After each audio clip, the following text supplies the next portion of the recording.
थोड़ा हमारे तरीके से करना, हमारे तरीके से आज असुचि भावना का चिंतन।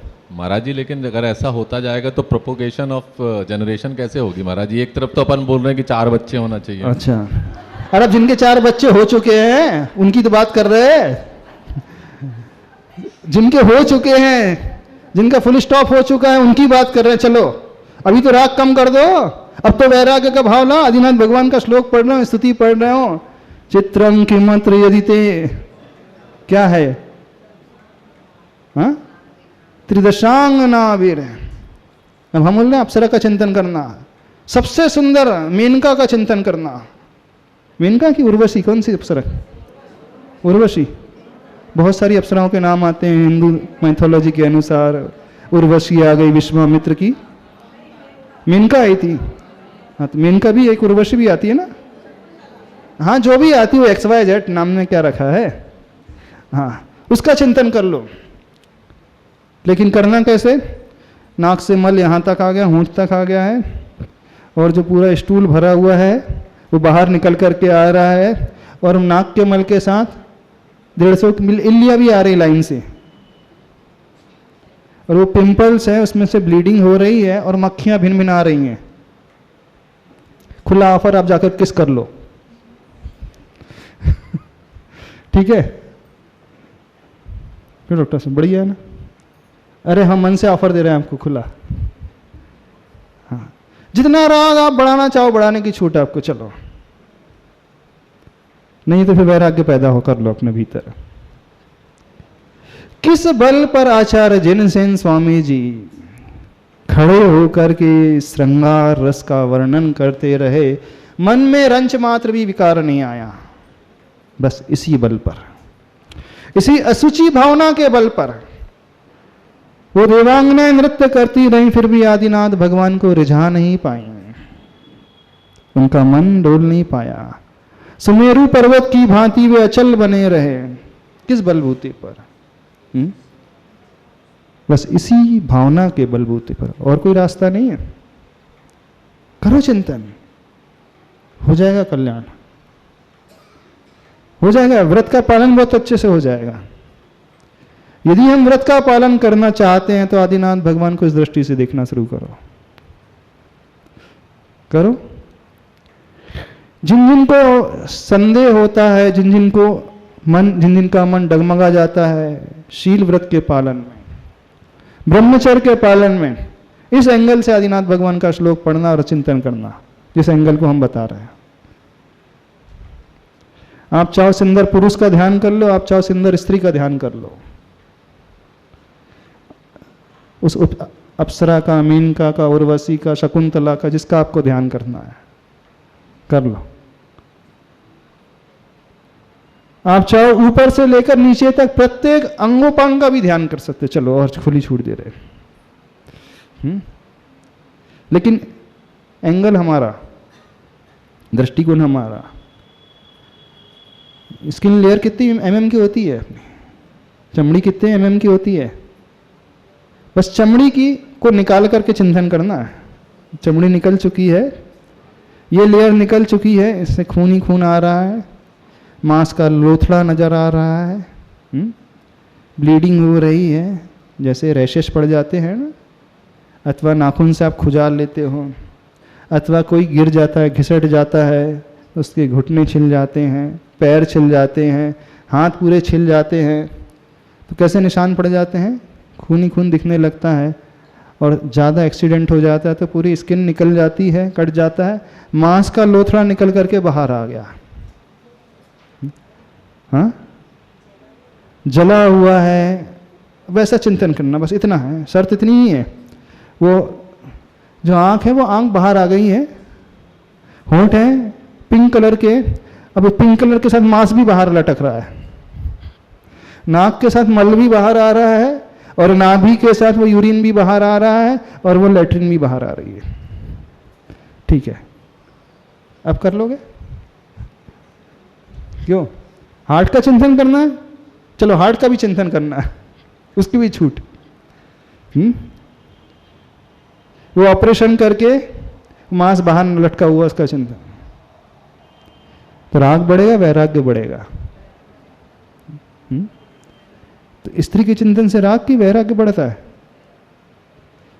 क्यों? शरीर के चिंतन से राग बढ़ रहा है, वैराग्य बढ़ रहा है? अभी तक तो राग ही बढ़ रहा था। तो उसी शरीर के चिंतन से जम किंच विचिंतन तो निरीही वृत्ति होना चाहिए, राग का भाव नहीं, जो ओरिजिनल स्वरूप है इसका चिंतन। आखिर है तो पुद्गल ही, एक चमड़ी का पुद्गल है, एक मांस का पुद्गल है, एक यूरिन का पुद्गल है, एक लेट्रिन का पुद्गल है, एक खून का रूपी पुद्गल है, एक हड्डी रूपी पुद्गल है। पुद्गल को पुद्गल के रूप में देखो। स्पर्श वाला है, रस वाला है, गंध वाला है, वर्ण वाला है। तो वर्ण कौन सा? पीला पीला, अथवा लाल लाल ब्लड वाला, अथवा milky white. Milky white, yellowish थोड़ा सा, यही ना डॉक्टर? और जो इल्लियां हैं उनका कलर सेम मैच हो जाती, ऑफ वाइट, वो ऑफ वाइट। कितने लोग चिंतन करेंगे आज सामायिक में 15 मिनट? कोई नहीं कर पाएगा। क्यों नहीं कर पाओगे? शाम का भोजन छूट जाएगा। हाँ, तो एक दिन भोजन छूटने दो। जितनी भी बहू हैं उनको पति का चिंतन करना है, अपने अपने पति देव का चिंतन करना है। करके देखो तो सही एक बार। अच्छा, 12 भावना भाना चाहिए कि नहीं? रोज पाठ करना चाहिए कि नहीं 12 भावना? कितनी महिलाएं रोज 12 भावना का पाठ पढ़ती हैं? कितने लोग 12 भावना रोज पढ़ते हैं? नहीं पढ़ते हैं। कभी कभी तो पढ़ते हैं ना, व्रतों में पढ़ते हैं, संडे अंडे को पढ़ते हैं, संडे को पढ़ लेते हैं। तो आज असुचि भावना को पढ़ लो। क्या ये असुचि भावना नहीं है? ये वाली ज्यादा इफेक्टिव कि जो आप पढ़ते हो इफेक्टिव है? हाँ हाँ, प्रैक्टिकल वाली करो ना। पढ़ने वाली क्या कर रहे हो? इन्हें पढ़ करके राग और बढ़ा रहे हो। तो ऐसी 12 भावना से क्या मतलब? कि 12 भावना का फल क्या होता है? तीर्थंकर भगवान जो है अपने घर से निकल जाते हैं, दीक्षा ले लेते हैं। ये होता है ना, वो एक ही बार जीवन में भाते हैं और अपने महल को छोड़ करके, भवन को छोड़ करके वन की ओर चले जाते हैं। और आप रोज मंदिर में भाते हो, मंदिर को छोड़ करके अपने घर पहुंच जाते हो। रोज पढ़ते हो, अपने घर पहुंच जाते हो। ऐसा जिसका चिंतन गहरा हो जाएगा, उस व्यक्ति के लिए क्या पुरुष, क्या स्त्री, क्या सुंदरता, क्या कुरूपता, क्या नृत्य की अवस्था, क्या रोने की अवस्था, कोई फर्क नहीं पड़ेगा। उसे रिझाने का कितना भी प्रयास किया जाएगा, उसे फर्क ही नहीं पड़ेगा। क्यों? क्योंकि वो देख रहा है जिसके भीतर छिपा हुआ है, जो असलियत है। तो उस भावना में तीर्थंकर भगवान सिर्फ असुचि भावना का चिंतन, उस ध्यान में उस रूप का चिंतन। फिर देखो, आपके सामने ढेर सारे निमित्त भी खड़े हो ना, कोई भी फर्क नहीं पड़ेगा, विकृति का भाव आएगा ही नहीं, क्योंकि आप उस मूल अवस्था को देख रहे हैं। यही पुरुषार्थ है। तो आचार्य जिनसेन स्वामी जी ने और कुछ नहीं किया था, बढ़ चढ़ के श्रृंगार रस का वर्णन उन्होंने लिखा, पढ़ा। शरीर के एक एक अंगोपांग का उन्होंने वर्णन किया इस महापुराण ग्रंथ में। और कौन सी स्त्री का वर्णन किया? जिसकी शादी हुई थी। उस स्त्री के सुंदरता का वर्णन किया, नख से लेकर शिख तक एक एक अंगोपांग का। मजाल है, लेकिन एक क्षण के लिए भी राग का भाव आ गया। पूरी राजसभा में पढ़ते रहे, कोई अंतर नहीं आया। जिन्होंने सुना उन्हें तो फर्क पड़ गया, उन्हें अंतर आ गया, उनका राग भाव जागृत हो गया। लेकिन इनका वैराग इतना दृढ़, इतनी ब्रह्मचर्य की साधना, पढ़ते रहे, कोई अंतर नहीं। तो ये प्रभु आदिनाथ प्रभु इस प्रकार के हैं। समझ में आ रहा है? नहीं समझ में आ रहा है? अब इस श्लोक को कैसे पढ़ोगे? हाँ, भक्तामर श्लोक को कैसे पढ़ोगे? इस 15 नंबर श्लोक का कैसे पढ़ोगे? चित्रम किमत्र ऐसी।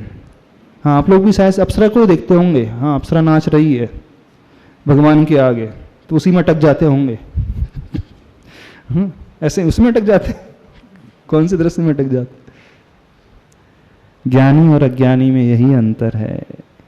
ज्ञानी उसी दृश्य से वैराग्य का पाठ सीखता है, अज्ञानी उसी दृश्य से राग का पाठ सीख लेता है। दोनों एक ही स्थान में रह रहे हैं, एक ही क्षेत्र में है।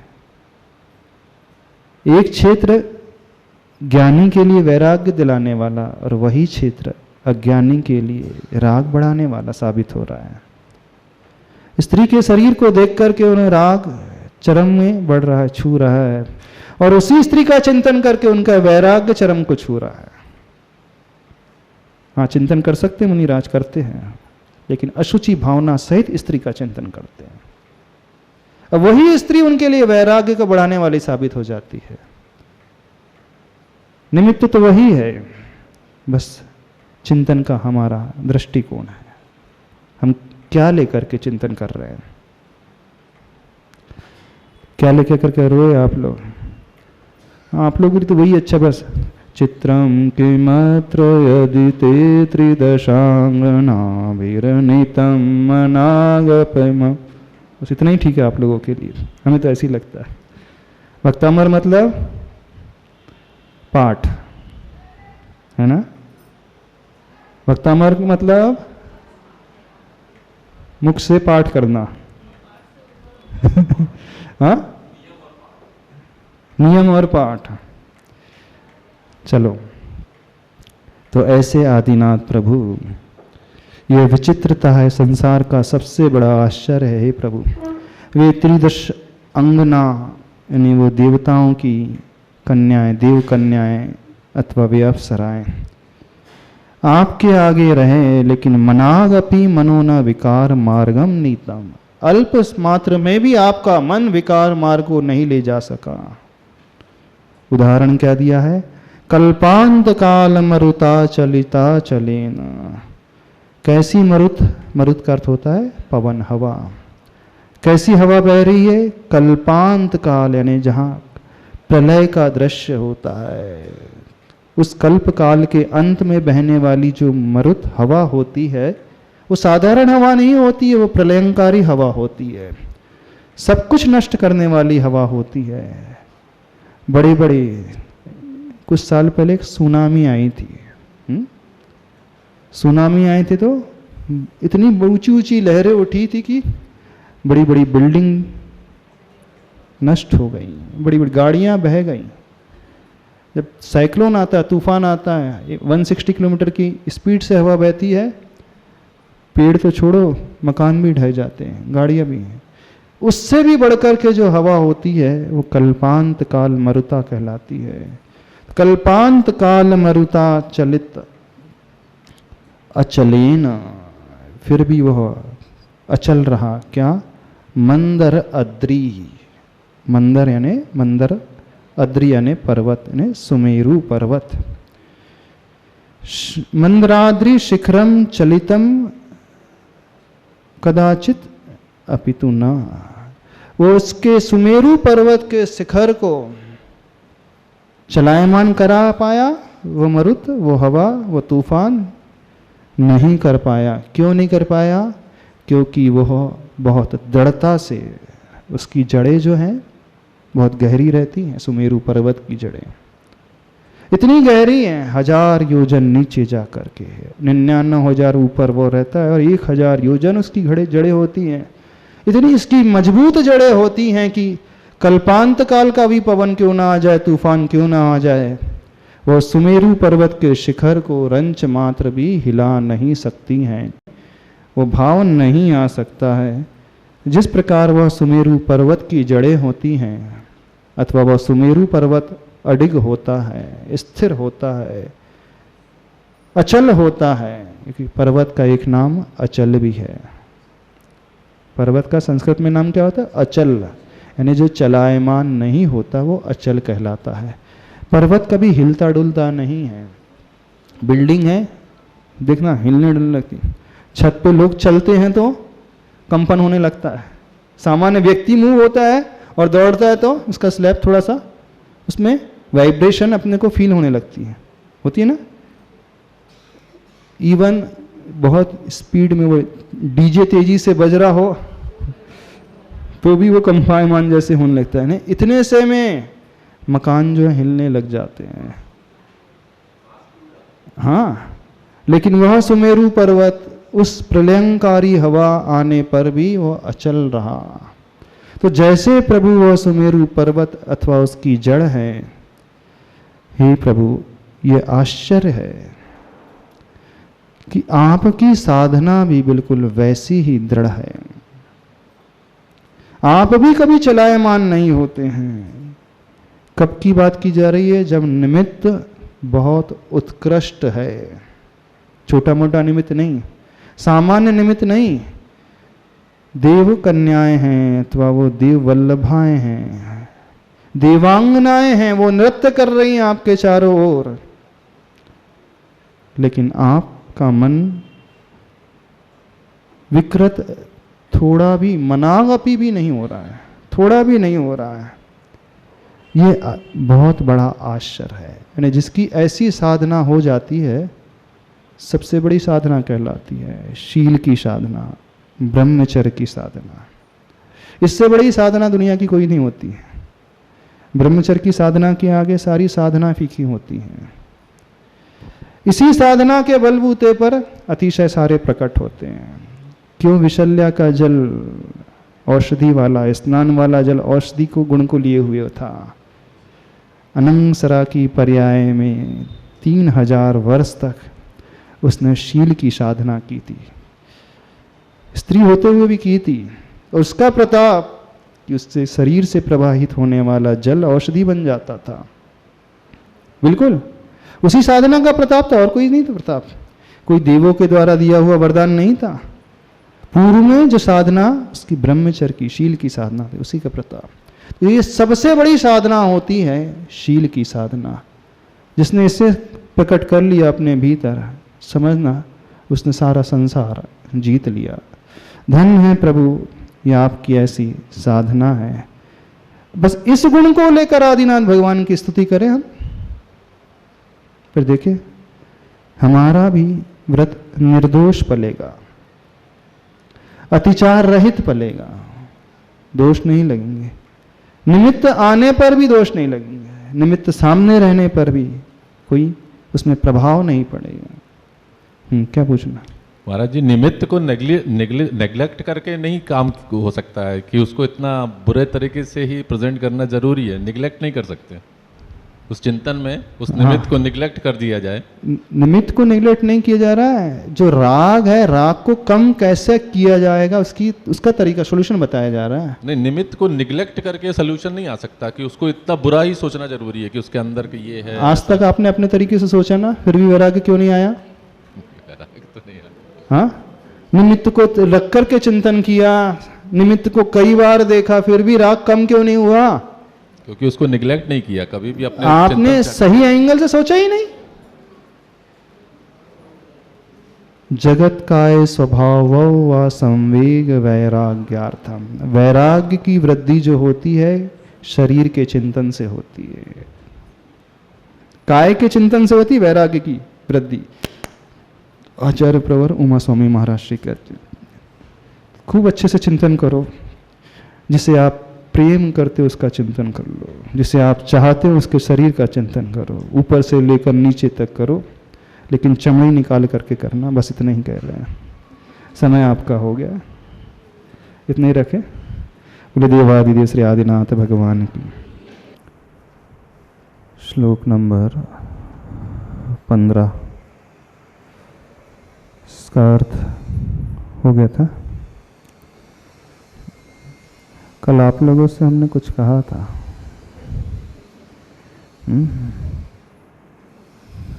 ध्यान करने के लिए, ध्यान नहीं तो चिंतन करने के लिए कहा था। अपने प्रिय व्यक्ति का चिंतन करना है, जिससे सबसे अधिक राग है उसका ध्यान करना था। कितने लोगों ने किया था? एक जन, 2 जन। हाँ,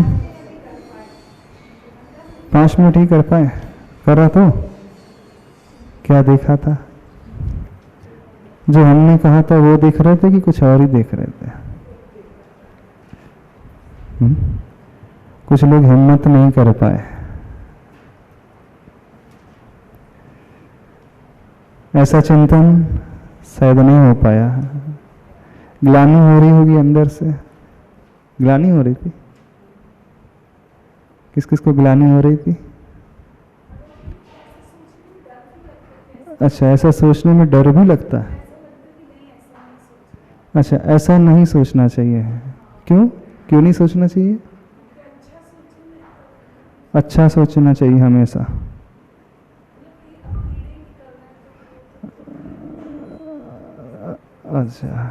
अच्छा, जैसा जैसा हम अच्छा सोचते हैं वैसा वैसा ही होता है हमेशा। अच्छा सोचेंगे तो शायद अच्छा हो जाएगा। यदि ऐसा ही होना होता तो सारी दुनिया बहुत सुखी हो गई होती, क्योंकि दुनिया का हर प्राणी हमेशा ही अच्छा सोचता है। किस लिए अच्छा सोचता है? कि ऐसा मेरा भविष्य इस प्रकार का सुंदर बने। लेकिन ऐसी भावना रखने मात्र से तो भविष्य सुंदर नहीं हो जाता। माइक से बोलो थोड़ा सा। हाँ, पॉजिटिव सोचना चाहिए। सभी लोग कहते हैं पॉजिटिव सोचना चाहिए, तो ये क्या नेगेटिव सोच है? वस्तु स्थिति का चिंतन करना, जो सही है उसका चिंतन करना। हाँ, नमस्ते महाराज जी। आपने चिंतन करने बोला था, हमने चिंतन किया। हाँ, मुश्किल से एक मिनट से ज़्यादा नहीं सोच पाया इस बारे में। अच्छा, 1 मिनट से ज़्यादा नहीं सोच पाया। अपने आप से बहुत गिलानी भी महसूस हो रही थी। फिर उसके बाद वो चिंतन एक दूसरी मोड़ पे चला गया। अच्छा, कि अब 48 क्रॉस कर रहे हैं। हाँ। तो अब ये सब चीज़ों का जीवन में ज़्यादा वो रह नहीं जाता है, क्यों हम दूसरी समस्याएं हमारे सामने आ जाती है। हमारे मन में ये विचार आने लगा उसके बाद कि हाँ, अब हम बूढ़े होने जा रहे हैं। हाँ, अब हमारे साथ दूसरी समस्या आने वाली है। हो सकता है बेड पे पड़ जाए ये, और मुझे सेवा करनी पड़े। फिर ये वॉमिटिंग भी करता है। जब बच्चा वॉमिटिंग करता है तो हम इतने मतलब 1% भी गिलानी नहीं आती। बाकी अगर कोई वृद्ध करे या मेरे हस्बैंड ही करें तो मुझे बहुत गिलानी आएगी। फिर मैं नाक में यूँ हाथ रख के, मुझे इन सब चीज़ का चिंतन, मतलब दिमाग में ये सब बातें आने लगी तो बहुत ज़्यादा बेचैनी हुई। मुश्किल से 5 मिनट के बाद फिर मैं अपने आप ही छोड़ दी कि नहीं, अब मेरे बस का नहीं है सोचने का। अच्छा, बस का नहीं। नहीं तो मेरे सम्यक दृष्टि जीव के लक्षण होते हैं कुछ, उसमें 8 अंग होते हैं और उसमें एक निर्विचिकित्सा अंग होता है। तो निर्विचिकित्सा अंग युवावस्था में पाला जाता है, वृद्धावस्था में नहीं पाला जाता, ऐसा है? हाँ? नहीं, ऐसा नहीं है महाराज जी। जब मौका पड़ता है, घर में बुजुर्ग हैं, करना पड़ता है, हम सब करते हैं। और मैं तो बहुत हॉस्पिटल में रहती हूँ, मेरे साथ ऐसा मौका पड़ जाता है तो मैं करी भी बहुत बार हूँ। अच्छा। बाकी एक पॉइंट में आके जब उसको जब सामने आता काम तो कर लेते हैं। बाकी जब हम उसको सोचने बैठते हैं ना, तो बहुत अंदर से वो लगता है कि हम किस तरीके से उसको मैनेज कर पाएंगे। अच्छा, 12 भावना का पाठ अथवा 12 भावना का जो चिंतन है, असुचि भावना, तो उसे नहीं पढ़ना चाहिए? नहीं पढ़ना चाहिए महाराज अच्छा, जी। पढ़ना चाहिए। और मैं आपको एक बात बताऊँ, मैं मंदिर जाती हूँ, सब्जी मंडी बीच में पड़ती है। हाँ। वहाँ बहुत स्मेल आती है। हाँ। मतलब सड़े हुए फलों की भी, और लोग वहाँ पर टॉयलेट जाते हैं उसकी भी। हाँ। मैं हमेशा कोशिश करती हूँ कि मैं अपनी नाक नहीं बंद करूँ और वहाँ से बिल्कुल आसानी से निर्विकार निकलूँ। हाँ। कोशिश करते हैं। बाकी ये वाला क्षण जो कल आपने बोला था, ये बहुत कठिन था और बहुत सोचने, मतलब अपनी मानसिकता बना के बैठे थे सोचने के लिए, इसलिए बहुत ज़्यादा अंदर से वो लग रहा था कि नहीं, हमको करना है, बाकी हम कर नहीं पाए। अच्छा, राग का भाव युवा उम्र में ही पैदा होता है, एक एज के बाद राग का भाव नहीं पैदा होता? राग का भाव हर एज में रहता है महाराज जी। हाँ। बाकी हर एज का जो भाव रहता है, हाँ। उसकी एक अलग अलग कंडीशन होती है। राग तो हर समय हो सकता है, एक वृद्ध को भी हो सकता है, वृद्ध को भी हो सकता है। यदि उम्र के हिसाब से उसका राग शांत हो रहा है तो फिर तो वो पूर्ण संयमी बन जाना चाहिए, पूर्ण वैरागी हो जाना चाहिए, पूर्ण ब्रह्मचर्य का धारी हो जाना चाहिए, पर होता तो नहीं ऐसा। अब इसके बारे में मैं नहीं बोल सकती महाराज अच्छा, जी। अच्छा। ये मैं सिर्फ अपने बारे में, हाँ। मैं जो कल आपने चिंतन करने बोला था, मैंने पहले तो सोचा था कि मैं नहीं बोलूँगी, फिर मैंने नहीं बोलना चाहिए क्योंकि मुझे भी इस लाइन पे निकलने का है, बहुत तो अच्छी उसको भावना करना चलना चाहिए। करना तो चाहिए। एक बार तो सामने बोलना चाहिए हिम्मत करके कि नहीं नहीं मुझसे नहीं बना करके। बहुत अच्छी बात है, आपने कोशिश तो की। ब्रह्मचर्य की साधना जो होती है उस पर आदिनाथ भगवान खरे उतरे। अब जो इस क्षेत्र में आगे बढ़ना चाहता है तो अभ्यास भी करेगा।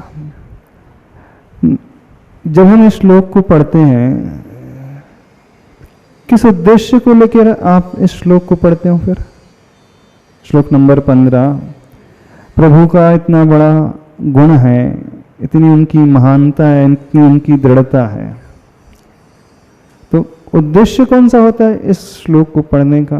फिर क्या भाव ग्रहण करते हैं इस श्लोक को पढ़ करके? गुणग्राही दृष्टि होती है ना, होती कि नहीं? वंदे तद्गुण लब्धे, प्रभु की वंदना उनके गुणों को प्राप्त करने के लिए। और इस श्लोक को पढ़ा जा रहा है तो कौन से गुण प्राप्त करना है इस श्लोक के माध्यम से? कौन सा गुण हम चाहते हैं भगवान का, बताओ? ब्रह्मचर्य का ही तो गुण है इसमें। हाँ, अब जो इसे साध लेगा वो दृढ़ता अन्य क्षेत्र में भी ला लेगा। अब हमें यह पकड़ना है कि उन्होंने कैसे उसे साधा। चलो हम करा देते, थोड़ा सा ध्यान करा दे आज। हाँ, किसका ध्यान करोगे? ब्रह्मचर्य का ध्यान। कर पाओगे? जो हम कराएंगे कर लोगे?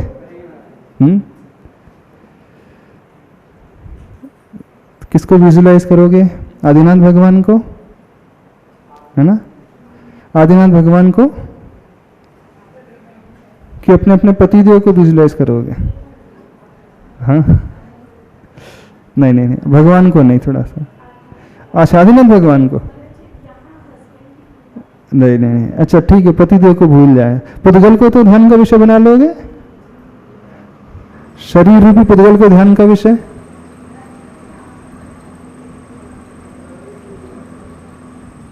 नहीं बना सकोगे? अपने शरीर का? अच्छा, अपने शरीर को ध्यान का विषय बनाओगे तो उससे क्या राग टूट जाएगा? हमारा उद्देश्य राग तोड़ने का है ना। अब राग जिससे है उस राग को तोड़ना है। अब जिससे राग ही नहीं है, ऑलरेडी आप निवृत्त हो चुके हैं, ऑलरेडी आपको कोई भाव ही पैदा वैसा नहीं होता, तो उसके चिंतन, उसके अभ्यास करने से क्या मतलब? अब किसी को एमबीबीएस लाइन में जाना ही नहीं है, वो बोले कि मैं एमबीबीएस की बुक्स पढ़ लूंगा। उसको इंजीनियरिंग लाइन में जाना है तो उसके लिए तो कोई वैल्यू नहीं रखती, वो कोई पर्पस सॉल्व नहीं होगा। तो हमारा उद्देश्य कब फुलफिल होगा? जहां हमारे परिणाम खराब होते हैं उसी का चिंतन, उस परिणाम को सुधारना है कि नहीं सुधारना है? चलो,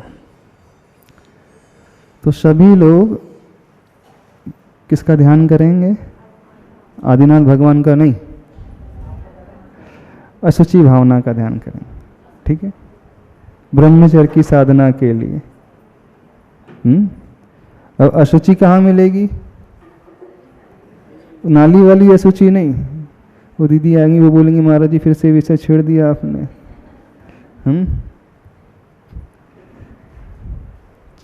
तो सभी लोगों को उस व्यक्ति का ध्यान करना है जिससे आपका राग नहीं टूट रहा है, जिससे सबसे अधिक राग है, अथवा वो नहीं भी है तो किसी को देख करके राग पैदा हो जाता है उसको, क्योंकि हमारा उद्देश्य तो गुण को ग्रहण करना है। अब व्यक्ति गुण को छोड़ करके गुणी में अटक जाता है, ये भी एक बहुत बड़ी समस्या है। नहीं है समस्या? नहीं, समस्या तो है ना। व्यक्ति उससे देखना नहीं चाह रहा जो उसे पाना है, वो कहीं और ही अटक करके रह जाता है। आपको याद होगा हमने एक बात कही थी, हमें भगवान को नहीं चाहना है, भगवान में जो है वो चाहना है। हमें भगवान से राग नहीं करना है, भगवान के भीतर जो है उन गुणों से राग करना है। नहीं है तो आप वहाँ से छूटे और यहाँ पे अटक गए। अब आप कहोगे कि न धर्मो धार्मिक है बिना, जो आप प्रश्न करोगे उसके लिए उत्तर हम पहले ही प्रश्न कर रख देते हैं। हाँ, धर्म जो है धार्मिक के बिना होता नहीं है। तो हमें धर्म से राग करना है तो धर्मी से भी राग करना होगा। हाँ, क्या पूछ रहे हैं? हाँ हाँ, बोलिए क्या पूछ रहे हैं? नमस्ते महर्षि। महर्षि ये लोग कह रहे हैं अगर किन्हीं मुनि महाराज से राग हो जाए तो उनका ध्यान कैसे करें? तो पंच परमेष्टि का ध्यान किया जाता है ना। उनका ध्यान करने का तरीका है, मुनि महाराज के 28 मूल गुण होते हैं, तो एक एक मूल गुणों का ध्यान करना। जैसे हम आचार्य भगवान का ध्यान कैसे करते हैं? आप लोग आचार्य श्री का ध्यान करते हो? नहीं करते? करते हैं। नहीं करते? आचार्य श्री का ध्यान कभी नहीं किया? करते। नहीं, आचार्य श्री का ध्यान करने का अभिप्राय उनके जो 36 मूल गुण हैं उन एक एक मूल गुणों का ध्यान करना है। उनके जो 6 आवश्यक हैं उन आवश्यकों से सहित गुरुवर का ध्यान करना है। वो ध्यान वो सामायिक में बैठे हुए हैं, वो जब वंदना कर रहे हैं, जब वे स्तुति करते हैं, प्रतिक्रमण कर रहे हैं, वे ऐष्णा समिति का पालन कर रहे हैं, आहार ग्रहण करते समय, विहार करते समय इरिया समिति का पालन कर रहे हैं, तो कैसे देख करके चल रहे हैं। जब वो बोल रहे हैं तो उनकी भाषा समिति का पालन है, उसके अनुसार ध्यान करना है। तो गुणों को लेकर के ध्यान करना है। अब उनके मूल गुण कितने हैं? 36 मूल गुण। तो एक एक मूल गुण को और दृष्टि में लाएंगे। और वह आर्त ध्यान का विषय बन जाए तो? क्यों? आचार्य भगवान कैसे आर्त ध्यान का विषय बन जाएंगे हमारे लिए? इष्ट वियोग अनिष्ट संयोग नहीं तो पंच परमेष्टि के वियोग में रोना तो ये तो धर्म ध्यान है, इसका नाम आर्त ध्यान होते ही नहीं।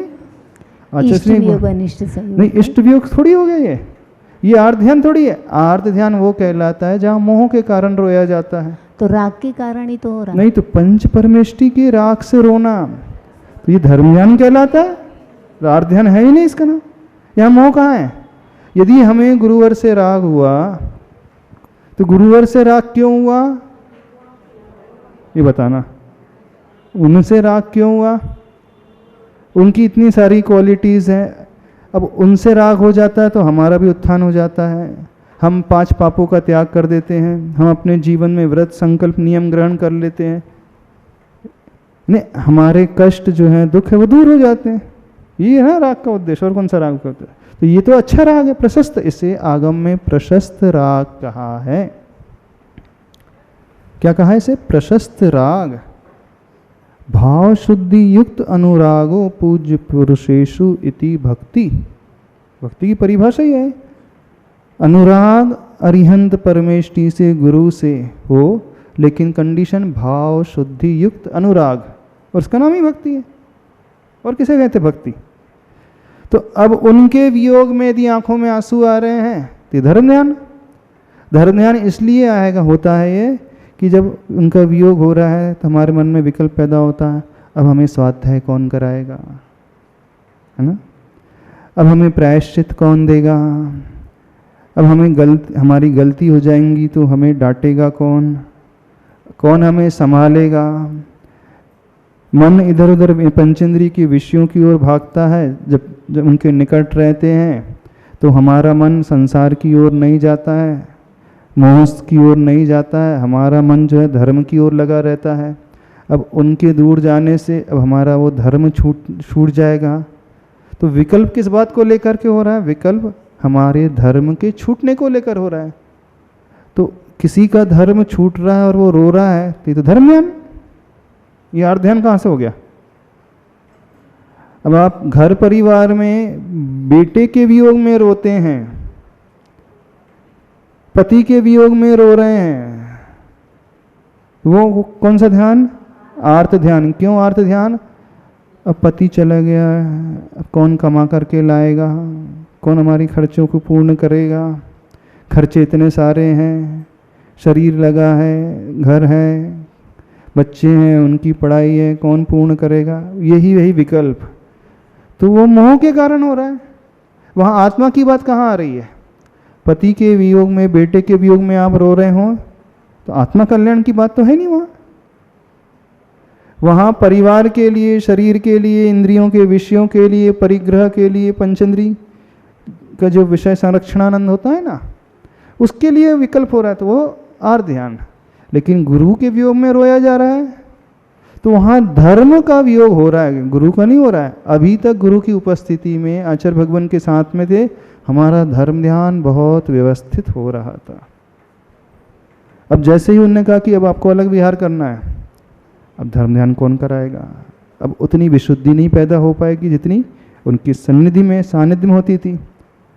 अब थोड़े से कषाय के भाव ज़्यादा बढ़ने लगेंगे तो विकल्प विशुद्धि की हीनता को लेकर के हो रहा है ना। अब हमारी विशुद्धि नहीं रह पाएगी, संक्लेश बढ़ता चला जाएगा। गुरु के वियोग में परिणाम जो है स्थिर नहीं रहेंगे, जो भी समता का भाव रहता था वो नहीं रहेगा। तो अब वो छूट रहा है, इसलिए आंखों में आंसू। ये धर्म ध्यान, इसमें कहाँ से आहार ध्यान हो गया? गुरु रहते थे तो हम आहार दान कराते थे, जैसे आप लोग अतिथि समविभाग व्रत का पालन करते थे।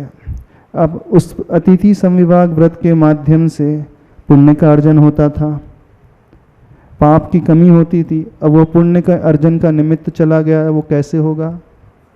पाप उससे कम होता था, अब वो कैसे दूर होगा? तो उसको विकल्प हो पैदा हो रहा है। तो ये क्या अच्छा है बुरा है? बताना हमें। हाँ, जिसने प्रश्न किया था, ये अच्छा है बुरा है?